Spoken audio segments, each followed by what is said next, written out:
So ito mga paps, kwento ko lang sa inyo itong followers natin na to, no? Bali inaantay niya kasi itong i-post ko. Pero bago yon, syempre ikukwento muna natin yung mga experience niya. Alam nyo ba kung inakailang beses siyang try? Naku, ang dami niyang try talaga. Talagang ano siya, talagang pinagbigyan talaga siya ng todo kasi talagang kinakabahan siya. Ewan ko ba, feeling ko kabisado niya naman eh. Yun nga lang talagang nabablanko siya siguro sa sobrang tindi ng kaba niya. Kasi ninenervous siya, sabi nga niya eh. Ang lakas daw ng kaba niya, sabi niya sa akin. Siguro kung hindi ako nagkakamali, baka nakatatlong try to si Paps. Dahil yun sa kaba niya, tapos nalilito siya sa 1, 2, 3, 4, no? So panoorin natin dito mga Paps kung paano nga ba yung ginawa niya at bakit nga ba nangyari yun. Tingnan nyo kasi yung ginawa niya rito, oh. So ayan, hindi niya inikutan dito yung 1, oh. Hindi niya na bankingan yung 1. So ibig sabihin niyan mali na. Kaya yung mga susunod na gagawin niya dyan, sigurado mali-mali na rin yan. So ito, tingnan natin sa number 1, ano. Ayan.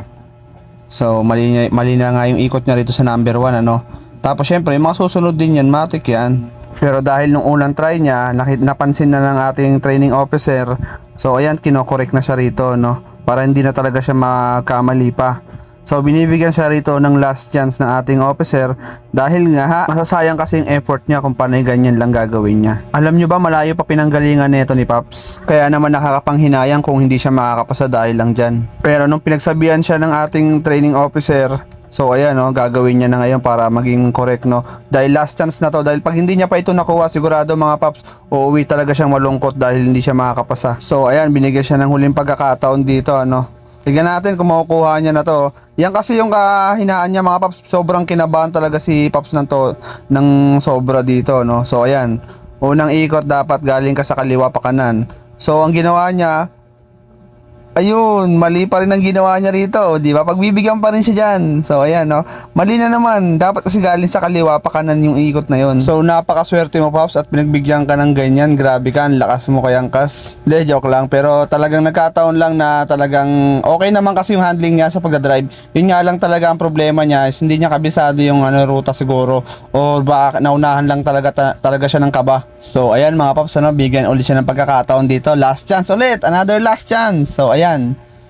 Okay, very good. Tumama na siya. So ayan, tumama na sa number 1. Number 2. So kailangan mo na itama yan, Paps. Naku po. Number 2, very good. Number 3. Okay, very good. Bumubuelo pa, oh. Very good. Yan ang gusto ko. Yan ang mga dapat ginagawa.